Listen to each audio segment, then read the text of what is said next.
चंदन वंदनगड. मी आणि आर्यननं आदल्या दिवशी रात्री ठरवलं की एक जवळचा किल्ला बघूया. खूप दिवसापासून चंदन वंदन बद्दल ऐकलं होतं, म्हणून या किल्ल्यावर जायचं ठरवलं. पहाटे 5:30 वाजता निघालो.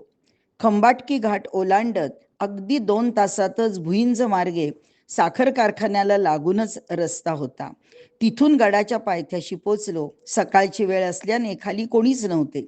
गाडी रस्त्यालगत उभी करून आम्ही वर चढायला लागलो.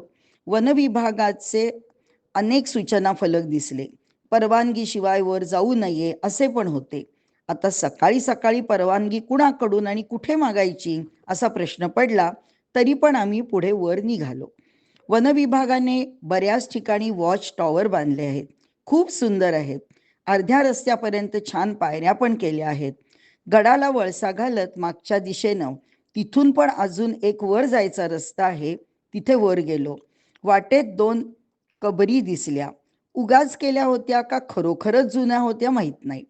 पायऱ्या संपल्या की जुन्या दरवाजाच्या खुणा दिसतात. तुटकी दगडी कमान दिसली. वरती चंदनेश्वराचं जुनं देऊळ आहे.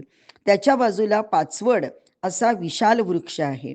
तिथून वरती गेल्यावर एका विशिष्ट प्रकारे रचलेल्या दगडांचा मनोरा पाहायला मिळाला. एकदम वर पठारावर एक मोठा दर्गा आहे. त्याला कुलूप होतं आणि दुर्दैवाची गोष्ट म्हणजे तिथे प्रचंड प्लास्टिक कचरा पडला होता. अशक्य त्रास झाला ते सगळं बघून.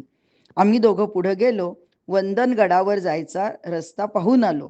वंदनगडावर गेलो नाही, कारण तिथे दर्गा आहे आणि बाकी काहीही नाही.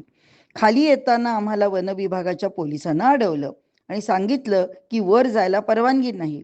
कारण विचारल्यावर समजलं की मागच्या जुलैमध्ये विशाळगडावर जे झालं त्याचा परिणाम म्हणजे अशा दर्गा असलेल्या गडांवर जायला बंदी. शिवरायाने याच्यासाठी का किल्ला जिंकला होता?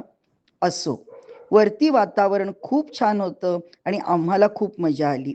10:30-11च्या सुमारास परतीची वाट धरली. येताना जेवण करून पुण्याला परतलो.